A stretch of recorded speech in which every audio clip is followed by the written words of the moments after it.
नाशिकच्या सातपूर परिसरातील अशोकनगर येथे वडसावित्रीच्या दिवशी महिलांना अश्लील मेसेज करून त्रास देणाऱ्या एका इसमाला भर रस्त्यात चांगलाच धडा शिकवलाय. शाळेच्या व्हॉट्सअप ग्रुपमधून महिलेचा मोबाईल क्रमांक मिळवत संबंधित इसमानं तिला अश्लील संदेश पाठवल्याचा आरोप आहे. जाब विचारल्यानंतर देखील त्यानं अरेरावी केल्यानं संतप्त महिलांनी त्याला रस्त्यात गाठून चपलांनी मारहाण केली. या घटनेचे 41 सेकंद आणि 17 सेकंदाचे 2 व्हिडिओ सोशल मीडियावर व्हायरल होत आहेत.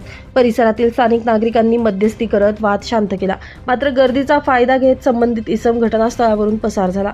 या घटनेमुळे परिसरात महिलांच्या सुरक्षेचा मुद्दा पुन्हा ऐरणीवर आला असून महिलांशी गैरवर्तन करणाऱ्यांवर कठोर कारवाईची मागणी होतीये. ब्युरो रिपोर्ट, नाशिक माझा न्यूज, नाशिक.